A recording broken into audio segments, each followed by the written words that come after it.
Ya, shalom semuanya. Selamat pagi. Kita akan memulai ibadah kita pada pagi hari ini. Namun sebelumnya mari kita sama-sama mengatakan moto gereja kita, Gemikana. Segala kemuliaan hanya bagi Tuhan, jangkau jiwa-jiwa bagi Kristus berapapun harganya. Mengasihi Tuhan, mengasihi sesama, melayani Tuhan dan sesama, itu caranya. Amin. Mari kita sama-sama kita memulai ibadah kita pada pagi hari ini dengan satu lagu pujian. Tenang.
Bersyukur Tuhan kami memiliki Allah yang luar biasa seperti Engkau.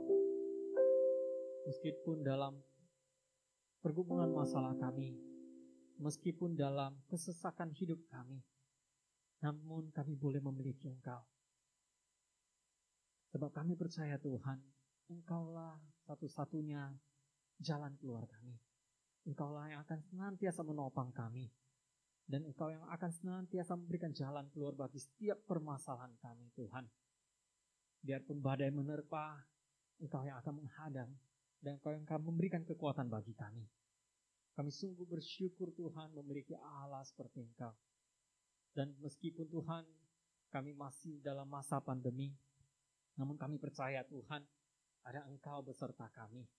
Ada Engkau yang senantiasa menjaga melindungi kami. Kami percaya akan kuasa-Mu.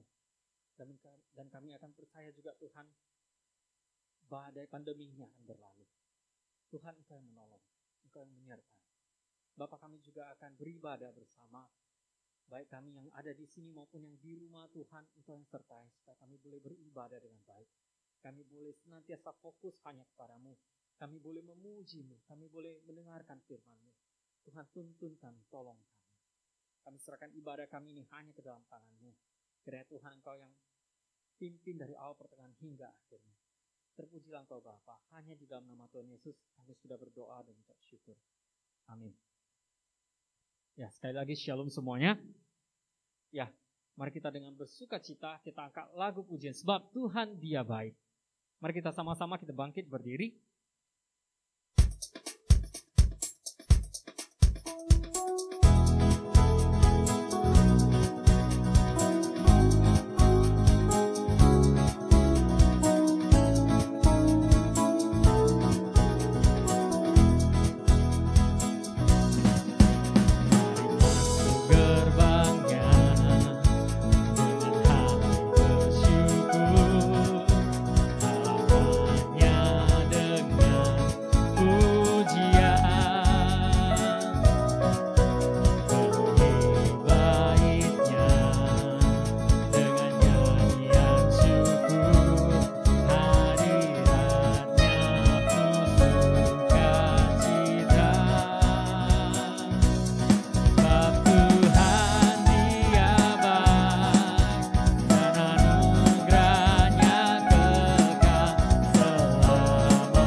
Sama-sama kita akan mengakui pengakuan iman rasuli. Pengakuan iman rasuli. Aku percaya kepada Allah, Bapa yang Maha Kuasa, Khalik langit dan bumi, dan kepada Yesus Kristus, anaknya yang tunggal Tuhan kita, yang dikandung daripada Roh Kudus, lahir dari anak darah Maria, yang menderita sengsara di bawah pemerintahan Pontius Pilatus, disalibkan, mati, dan dikuburkan.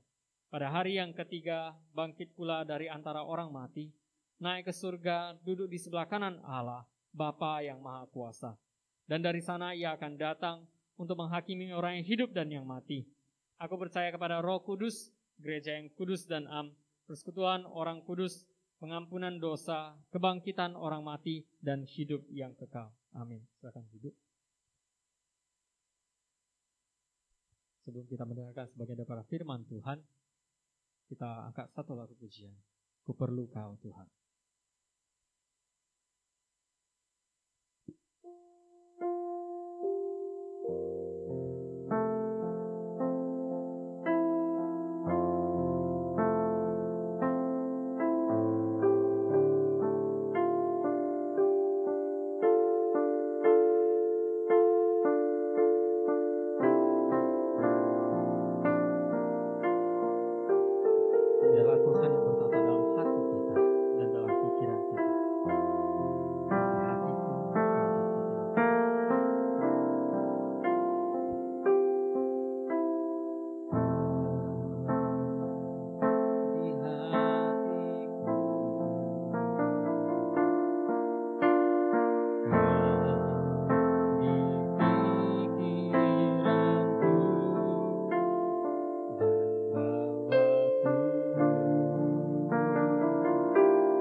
Mari kita bersatu dalam doa.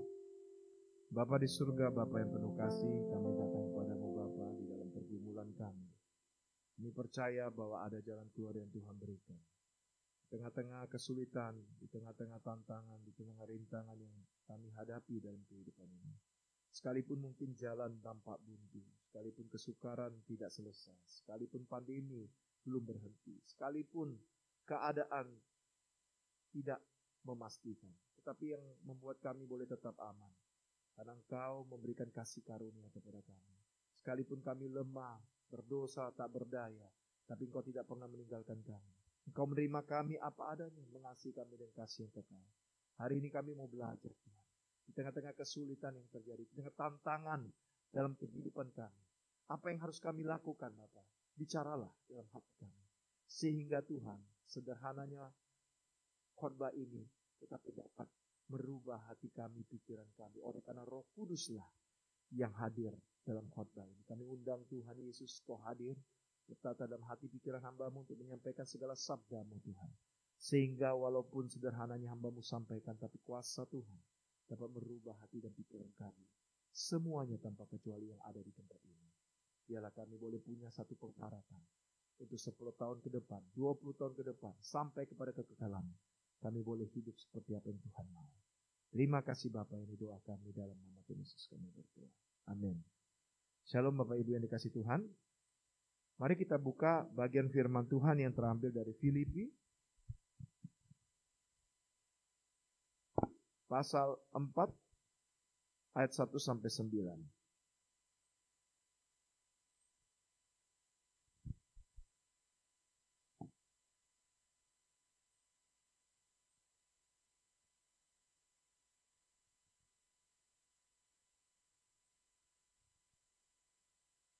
Next. Ya. Oke, saya sudah ketikkan ayat-ayatnya, boleh dibaca ya. Filipi 4 ayat 1 sampai dengan ayat yang ke-9. Karena itu saudara-saudara yang kukasihi dan kurindukan, sukacitaku dan mahkotaku, berdirilah juga dengan teguh dalam Tuhan. Hai saudara-saudaraku yang kekasih, Eudia kunasihati, Sintike kunasihati, supaya sehati sepikir dalam Tuhan. Bahkan kuminta juga kepadamu, Sunsugos temanku yang setia, tolonglah mereka, karena mereka telah berjuang dengan aku dalam perkabaran Injil, bersama-sama dengan Clemens dan kawan-kawanku sekerja yang lain, yang namanya tercantum dalam kitab kehidupan. Bersukacitalah senantiasa dalam Tuhan, sekali lagi kukatakan bersukacitalah. Hendaklah kebaikan hatimu diketahui semua orang, Tuhan sudah dekat. Janganlah hendaknya kamu khawatir tentang apapun juga, tapi nyatakanlah dalam segala hal keinginanmu kepada Allah, dalam doa dan permohonan dengan ucapan syukur. Damai sejahtera Allah yang melampaui segala akal akan memelihara hati dan pikiranmu dalam Kristus Yesus. Jadi akhirnya saudara-saudara, semua yang benar, semua yang mulia, semua yang adil, semua yang suci, semua yang manis, semua yang sedap didengar, semua yang disebut kebajikan dan patut dipuji, pikirkanlah semuanya itu. Dan apa yang telah kamu pelajari, dan apa yang telah kamu terima, dan apa yang telah kamu dengar, dan apa yang telah kamu lihat padaku, lakukanlah itu. Maka Allah sumber damai sejahtera akan menyertai kamu. Bapak Ibu yang dikasih Tuhan, next. Pendeta E.J.H. Nast pada tahun 75 dia pernah berkata, di usia 76 tahun ya, dia bertanya kepada setiap orang yang hadir dalam gereja, akan berada di mana Anda setelah 10 tahun ke depan? Pada waktu itu seorang pendeta, seorang muda yang bernama Nicky Gamble usia 19 tahun merenungkan, karena hidup ini akan berjalan. Gimana? Anda 10 tahun ke depan. Jadi pertanyaan ini menyadarkan si Nick ini bahwa dia harus fokus pada kehidupan di dalam pimpinan Tuhan. Tetapi satu pertanyaan, bagaimana supaya tetap bisa berdiri teguh sampai pada kekalahan. Next. Saudara, ini satu hal yang sama Rasul Paulus menasihati jemaat. Jadi hidup kita ini bukan didasarkan pada sekarang saja, tetapi kepada ke depan. Dan ke depan itu panjang. Tidak berhenti pada kematian, tapi sampai kekekalan. Dengan nada yang sama, Paulus juga mengatakan, ya, pada ayat 1, karena itu saudara-saudara yang kekasih, yang kukasihi dan kurindukan, sukacitaku mahkotaku berdiri teguh dengan Tuhan, dalam Tuhan. Jadi inilah kerinduan Paulus. Kamu harus berdiri teguh. Kenapa? Perjalanan ini tidak sebentar. Perjalanan ini mulai dari saat ini menuju pada kekekalan. Nah, kata berdiri teguh itu seperti prajurit yang berdiri teguh dalam medan peperangan. Next. Prajurit yang berdiri teguh untuk melawan musuh dan menyerang. Demikian juga orang percaya kalau kita melihat di sini. Bagaimana kita berjuang mempertahankan hidup. Saudara, hidup kita bukan melawan darah dan daging, tapi melawan roh jahat di udara dan melawan apa? Keduniawian dosa. Sehingga apa yang terjadi? Nah, ini kita perlu menyadari bagaimana kita bisa melewati semua ini. Next. Saudara yang dikasih Tuhan, untuk itu kita perlu berdiri teguh. Supaya apa? Supaya kita dapat kemenangan, damai sejahtera, dapat menyadari bahwa kita ada hadirat Tuhan. Next. Karena itu Paulus menulis pada orang-orang yang dikasihinya, saudara. Ya. Dan dia katakan apa? Di dalam surat ini, ya. Semuanya ini dia anggap sebagai mahkota, luar biasa, saudara. Mahkota itu bukan menyeratkan penguasaan atau yang lain, tapi mahkota itu next apa? Seperti satu simbol. Kalau seorang atlet kalau mau menang mendapat mahkota. Simbol. Dan juga dalam penyambutan, saudara, tamu yang istimewa dikasih mahkota. Ya, pada zaman itu mahkota dari daun, dari bunga, saudara. Next. Demikian juga Paulus menganggap setiap orang-orang percaya ini adalah mahkota. Mahkota. Iya. Kenapa? Karena dia mengusahakan supaya mereka boleh tetap berdiri teguh dalam Tuhan. Saudara yang dikasih Tuhan, next. Karena itu kita harus tahu bahwa hidup kita ini bukan hanya pada satu titik, saudara. Saudara perlu tahu pertanyaan yang perlu kita renungkan.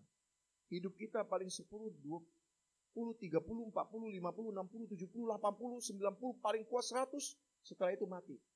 Lalu saudara pertanyaannya, apa yang akan kita lakukan setelah ini? Karena itu saudara kita harus memikirkan dalam kehidupan kita sebagai anak-anak Tuhan. Supaya kita tetap berdiri teguh. Saudara. Maka perlu kita menyadari 4 sumber ini yang harus kita juga lakukan dalam kehidupan kita. Supaya apa? Supaya kita bisa teguh. Ya. Yang pertama, menjaga relasi kita dengan orang percaya. Yang kedua, menjaga relasi kita dengan Tuhan. Dan yang ketiga, menjaga pikiran kita sendiri. Dan keempat, menjaga kehidupan orang lain. Yang pertama, saudara, kita perlu menjaga relasi kita dengan orang lain. Eudika kus nasihati, Sintike ku nasihati, supaya sepikir dalam Tuhan. Bahkan ku minta juga kepadamu, Sinsugos, temanku yang setia, tolonglah mereka. Karena mereka telah berjuang dengan aku dalam perkabaran Injil. Bersama-sama dengan Clemens dan kawan-kawanku sekerja yang lain. Yang namanya tercantum dalam kitab kehidupan. Next. Saudara, kita perlu sadari. Waktu itu kita pernah membahas, saudara, Filipi pasal 2 ayat 27-30. Bahwa kita tidak bisa sendirian dalam peperangan ini. Kita perlu bersama-sama, saudara.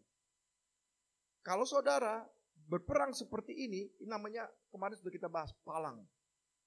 Musuh apapun bisa dilindas. Tetapi kalau saudara mengizinkan satu saja yang lepas daripada barisan ini, maka apa? Terjadi kekacauan dan yang lepas itu akan dihancuri musuh. Bahkan kalau terjadi pada kekacauan ini, tidak bisa berdiri teguh, saudara. Nah karena itu, saudara yang dikasih Tuhan, iblis selalu pengen berusaha apa? Mencari celah.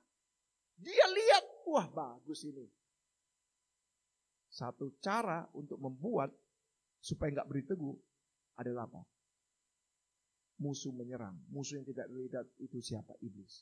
Dia memecahkan persatuan. Itulah rahasianya. Saudara tahu dari zaman ke zaman gereja ini timbul pecah. Kenapa? Karena kita tidak sadar ada roh yang tidak terlihat ini. Nah karena itu saudara yang dikasih Tuhan. Next. kita jaga relasi kita dengan orang lain. Itulah yang ditulis oleh Rasul Paulus. Dia katakan, Euodia Sintike, kamu harus berdamai. Mereka ini siapa? Mereka ini kemungkinan ada rekan dagang daripada jemaat mula-mula di Filipi. Dan dua orang ini bertengkar karena urusan pribadi. Bukan hal doktrinal, bukan masalah pribadi. Kita nggak tahu masalahnya apa, tidak tertulis di sini. Tetapi intinya adalah mereka tidak sehati sepikir. Sampai-sampai Paulus menulis, hendaknya kamu sehati sepikir. Euodia Sintike, sehati sepikir. Dan mereka kemungkinan dua orang ini adalah pimpinan jemaat. Next. Dan saudara, Paulus tidak memihak. Tapi Paulus tidak mengkritik mereka. Tapi Paulus mengajak. Ayo. Fokus. Kepada hal yang positif. Bahwa dua orang ini sudah bekerja sama. Sehingga apa yang terjadi, saudara?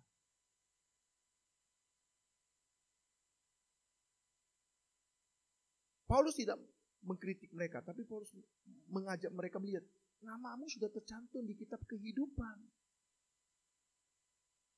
Hati-hati dengan kata ini, sehati sepikirlah. Kalau enggak, kalian bisa apa? Kalian sendiri jauh dari Tuhan dan kalian menyebabkan komunitas ini jauh dari Tuhan.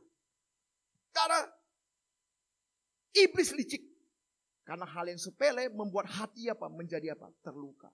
Gara-gara masalah kecil bisa menjadi masalah yang besar. Next. Ada seorang wanita ini di gereja di Inggris. Saudara, dia sudah 15 tahun gak ke gereja. Gara-gara apa? Gara-gara dia gak bisa beli kue di bazar. Sebenarnya mereka ini, suami istri senang rajin ke gereja, saudara. Satu saat ketika bazar di gereja terjadi, ini jemaat ini pengen beli kue 2. Aku pengen beli 2. Tapi dengan ketusnya penjaga, nggak boleh, rakus kau. Satu orang satu. Gara-gara bahasa itu, saudara. Gara-gara bahasa itu, aku nggak akan ke gereja lagi. 15 tahun. Dan apa yang terjadi? Pada saat dia pindah ke kota lain, barulah dia ke gereja.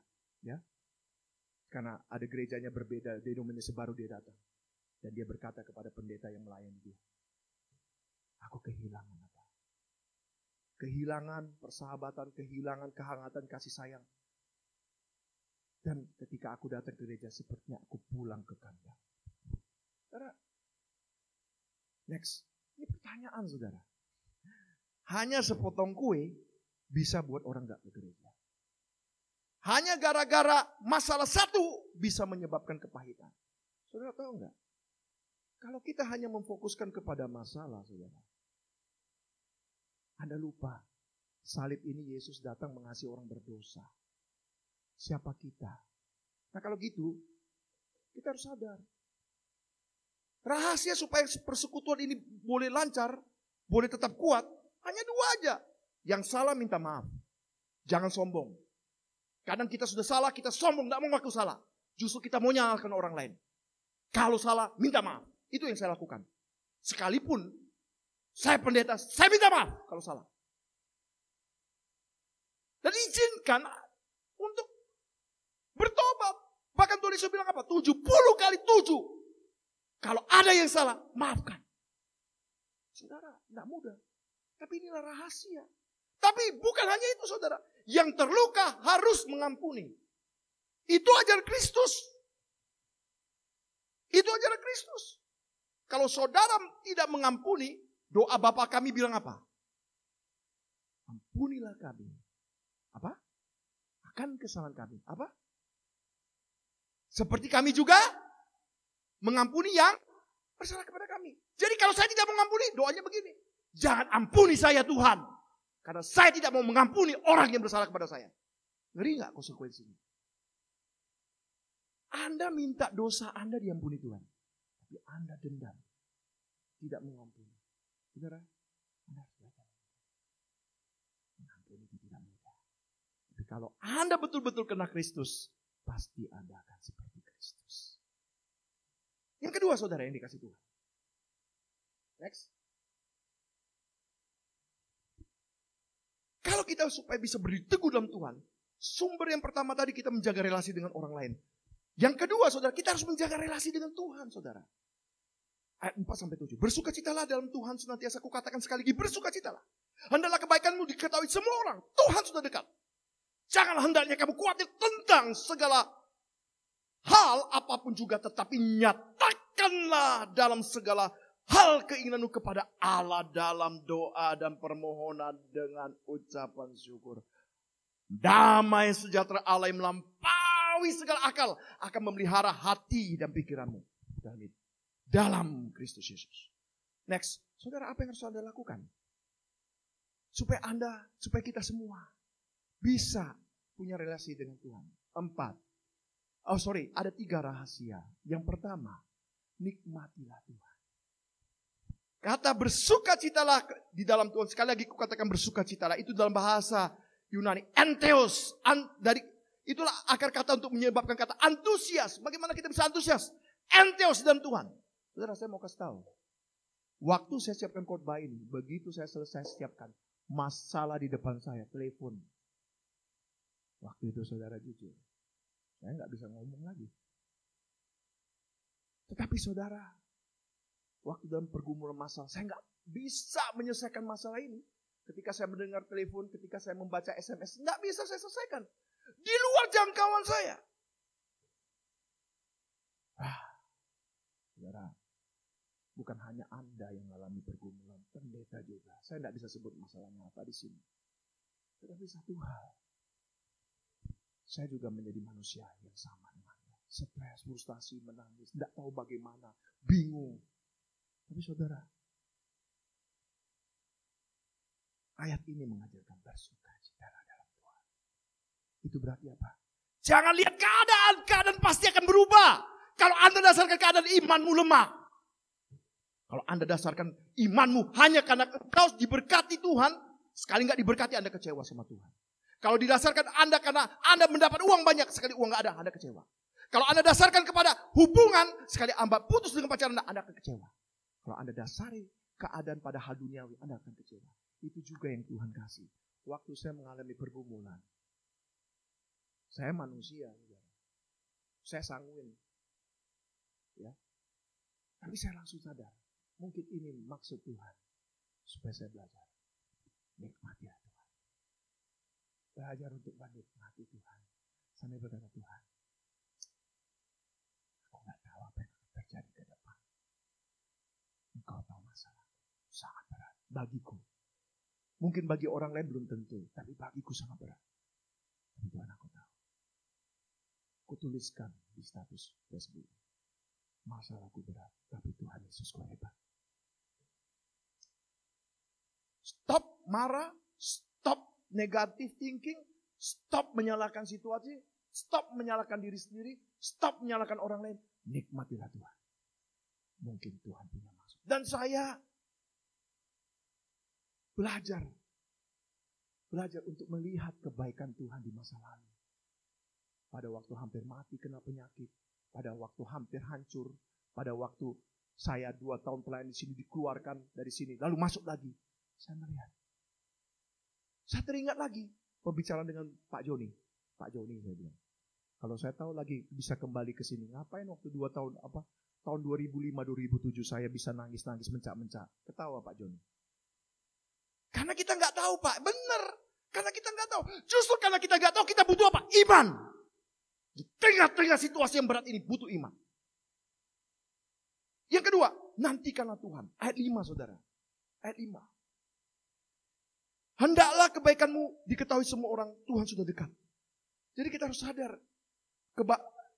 apa artinya Tuhan sudah dekat? 1, kedatangan Tuhan sudah hampir dekat. Saudara, ada seorang pendeta bilang, hati-hati, jangan Anda berpikir antikris itu tidak zaman Anda. Jangan Anda berpikir, sekarang dunia ini sebentar lagi akan dikuasai. Anda sadar tidak sadar, suka atau tidak suka, uang digital sudah ada. Anda suka atau tidak suka, satu saat badan Anda bisa dimasukkan chip. Anda suka tidak suka, satu saat dunia ini akan mengontrol. Dan apa yang dinubuatkan ini akan terjadi. Anda suka atau tidak. Lalu apa yang Anda sadarkan? Kedatangan Tuhan sudah dekat. Kalau Tuhan sudah dekat, apa yang Anda mau pikirkan? Apa artinya kekayaan? Apa artinya kedudukan? Saudara, tidak mudah untuk mengatakan ini. Tidak mudah juga untuk menjalankan firman Tuhan ini. Tetapi ini yang Tuhan sadarkan. Tuhan sudah dekat. Apa artinya Tuhan sudah dekat? Tuhan hadir dalam rohnya. Karena itu saudara sadarlah. Banyak orang berpikir untuk melakukan hal duniawi. Tapi dia lupa bahwa hal duniawi itu hanya sejengkal dari kekekalan yang hidup. Nantikanlah Tuhan. Next.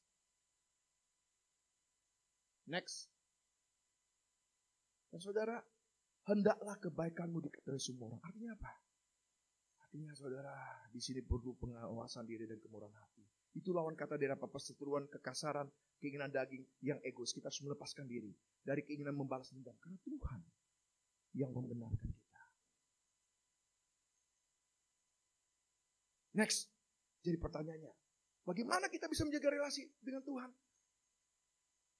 Nikmati Tuhan, nantikan Tuhan. Yang ketiga,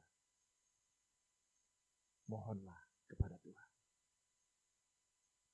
Churchill pernah berkata, ketika saya khawatir, saya mengingat seorang pria yang berkata pada saat dia mau meninggal, kebanyakan apa yang saya khawatirkan tidak terjadi. Nah saudara, next. Bagaimana kita harus sadar? Doa dan kekhawatiran bukan pasangan serasi. Karena itu ketika kita khawatir, itu artinya kita fokuskan pada masalah. Saudara, hari ini kalau saudara lagi khotbah, saudara berdiri di depan, saudara fokuskan kepada orang yang main HP, hati Anda akan gondok. Kalau Anda fokuskan kepada orang yang main HP di sini, Anda akan gondok. Khotbah di sini tidak bisa fokus. Tapi kalau Anda fokuskan kepada orang yang sungguh-sungguh, Anda akan gembira. Sama ketika Anda pesta, Anda fokuskan kepada masalah, orang berantem, orang tanya, kenapa? Pesta ini enak nggak? Nggak enak, berantem. Tapi kalau Anda fokuskan kepada orang yang ketawa, gembira, ditanya habis pesta, apa yang terjadi juga? Pesta ini menggembirakan, banyak yang tertawa. Kalau Anda fokuskan pada yang pacaran, romantis sekali. Jadi sama saudara. Saya sebagai pengkhotbah, saya mau katakan hidup kita juga begitu. Ada begitu sejumlah kisah kehidupan kita yang bakal terjadi yang tidak bisa mengerti. Tiba-tiba dum dam. Anda mau fokus kemana? Kalau Anda fokus terus masalah, Anda akan murka sama Tuhan, menyalahkan situasi, menyalahkan diri sendiri, frustasi, minum baygon rasa coklat, gantung diri lupa bawa tali. Itu akan terjadi. Tapi kalau Anda fokus kepada Tuhan, Anda akan kuat. Apapun terjadi, katakan, Tuhan tidak pernah meninggalkan saya. Tuhan pasti akan kirim orang-orang yang Tuhan pakai menolong saya. Nah, karena itu kita perlu apa? Berdoa dengan mengucap syukur, saudara.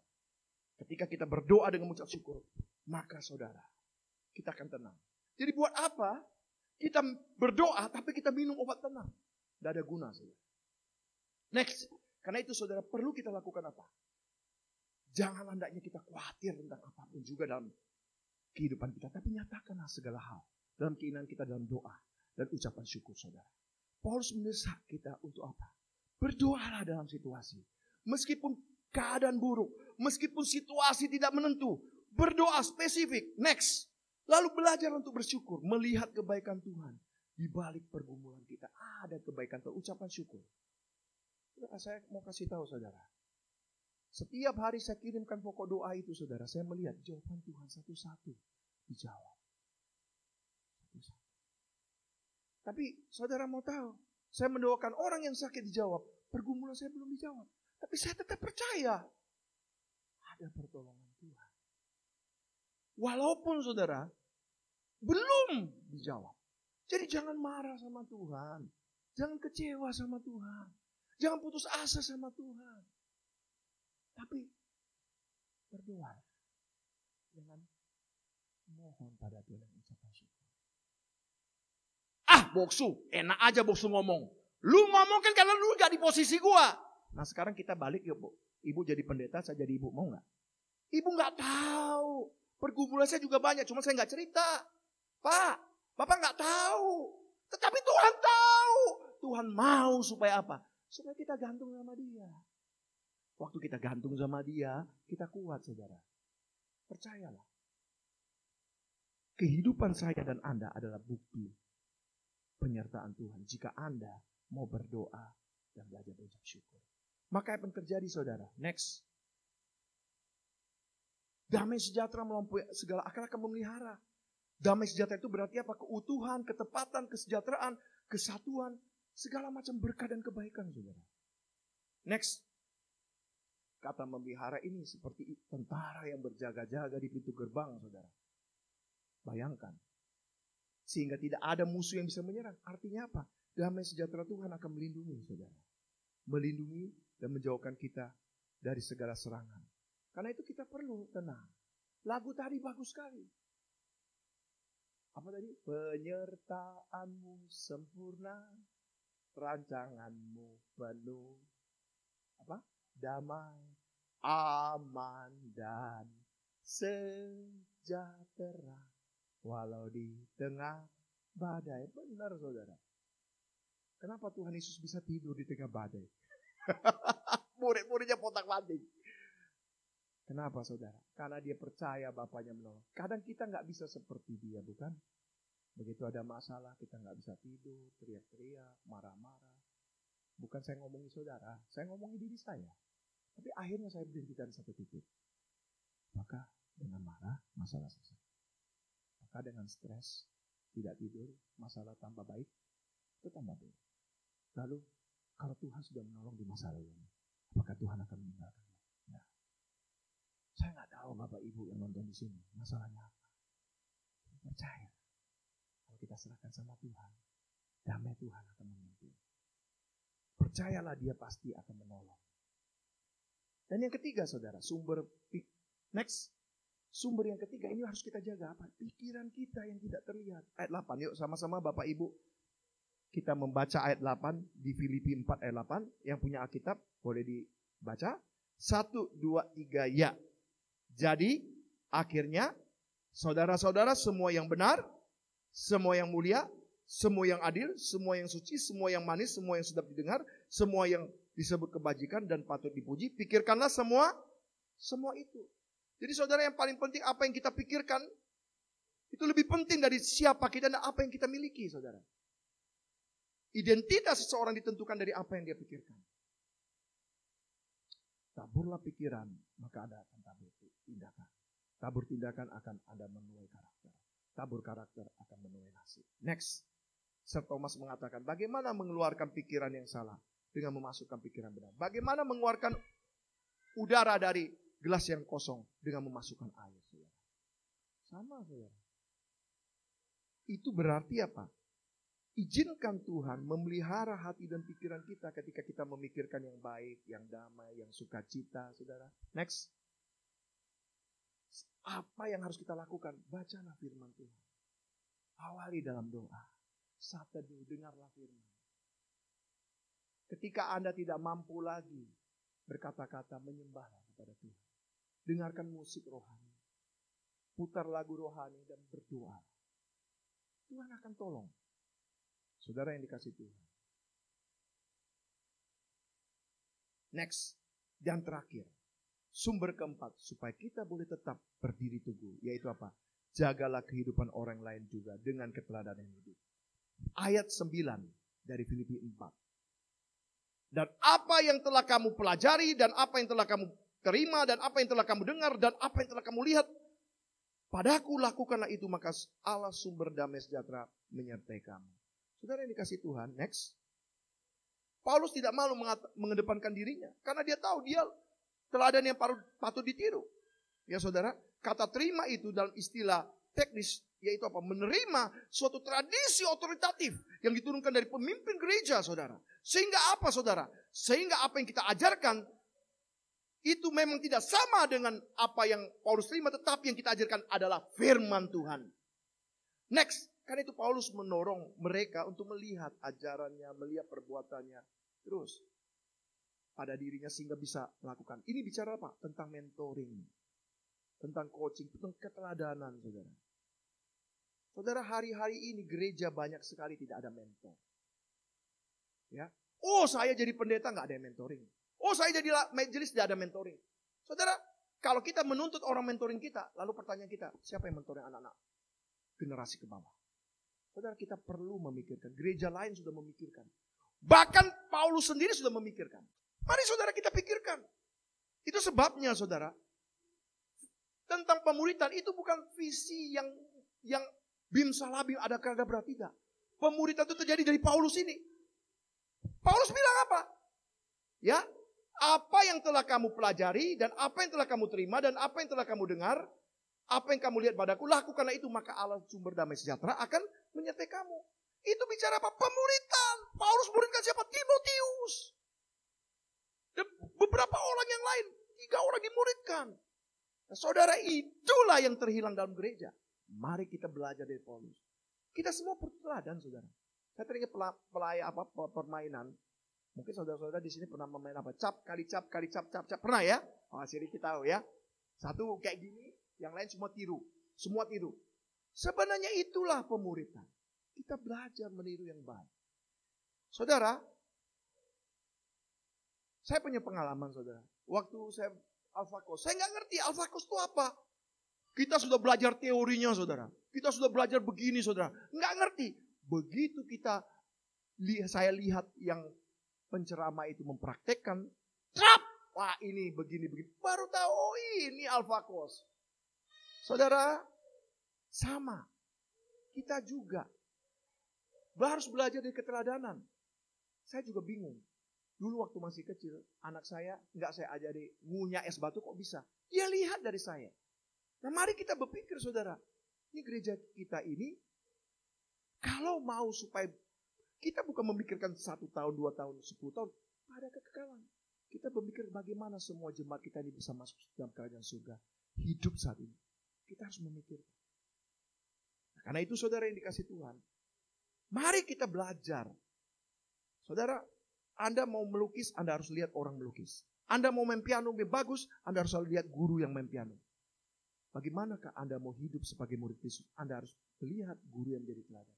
Pertanyaan Anda, bagi kita semua, termasuk Anda dan saya, apakah saya juga menjadi teladan dalam kehidupan? Next. Nah, karena itu kita perlu berhati, saudara. Perlu berhati apa? Ya, next. Untuk bersatu dengan orang percaya, untuk kita bisa menjaga relasi, kita dengan sama kita harus berlatih. Berlatih apa? Untuk tetap bersatu dengan orang percaya, menghindari konflik, menyelesaikan konflik. Belajar, saudara.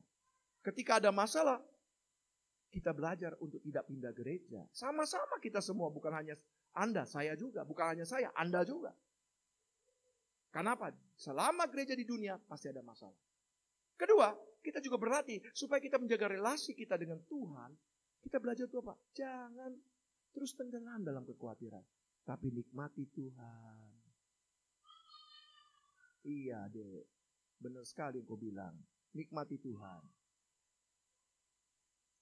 Nantikan Tuhan. Dan bawalah pergumulanmu kepada Tuhan dalam doa. Untuk kita bisa menjaga pikiran kita, maka kita harus berlatih memikirkan yang baik. Memikirkan firman Tuhan, menghafal ayat firman Tuhan, merenungkan firman Tuhan. Dan untuk kita supaya bisa jadi teladan, kita harus belajar mempraktikkan apa yang kita lihat dari orang-orang yang sudah memberikan teladan dalam hidup kita. Dan kita juga belajar dari teladan mereka, dan kita juga memberi teladan bagi yang lain. Sehingga saudara, next.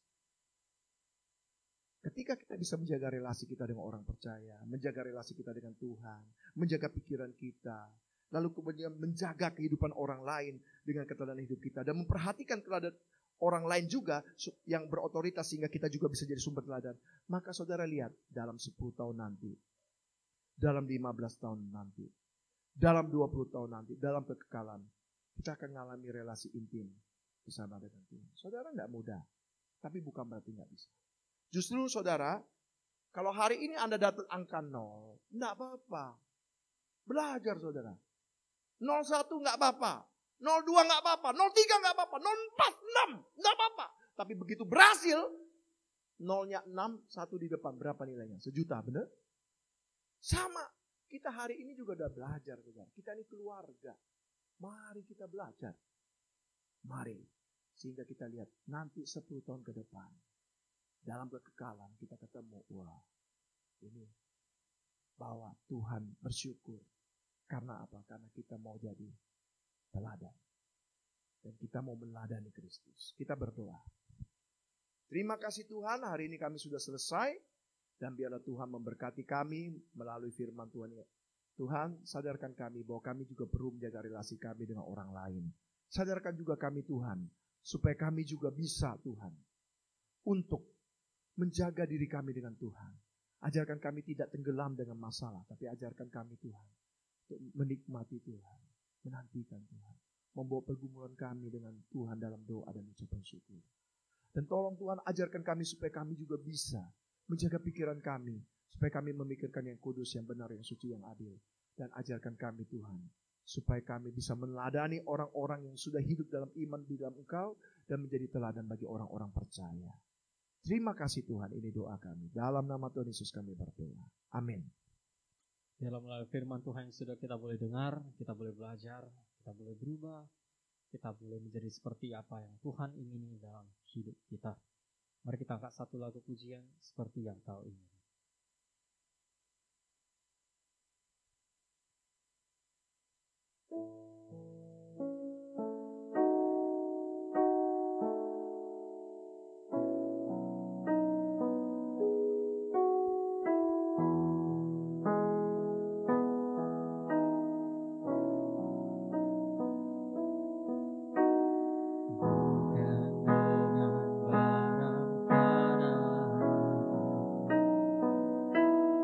Kau membayar dosa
Mari kita sama-sama kita berdoa doa Bapa kami. Bapa kami yang di surga, dikuduskanlah namamu, datanglah kerajaanmu, jadilah kehendak-mu di bumi seperti di surga. Berikanlah kami pada hari ini makanan kami yang secukupnya, dan ampunilah kami akan kesalahan kami, seperti kami juga mengampuni orang yang bersalah kepada kami. Dan janganlah membawa kami ke dalam pencobaan, tetapi lepaskanlah kami daripada yang jahat, karena Engkaulah yang punya kerajaan dan kuasa dan kemuliaan sampai selama-lamanya. Amin. Kepada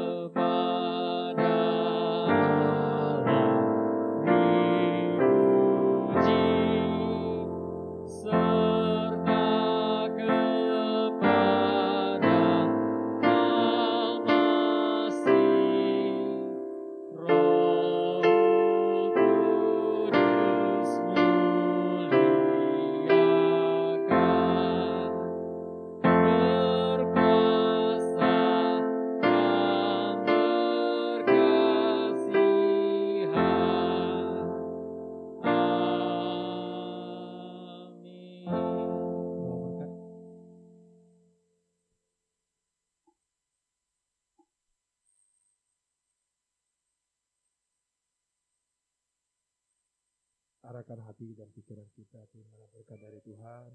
Kiranya kasih Allah Bapa, anugerah dari Tuhan Yesus Kristus, penghiburan dari Roh Kudus senantiasa menyertai kita. Mulai hari ini, besok, bahkan sampai selama-lamanya. Amin.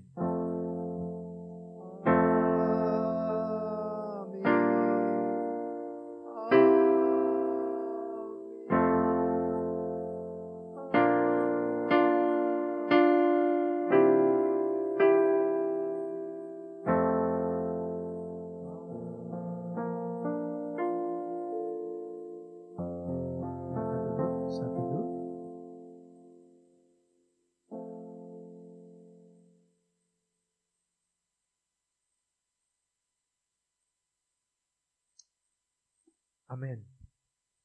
Shalom Bapak Ibu yang dikasih Tuhan. Kita doakan visi gereja kita dalam 1 tahun, 1 orang yang sudah diberikan pada sedikit memberikan 1 orang. Dan kita ikutilah persekutuan doa pada hari Rabu ya.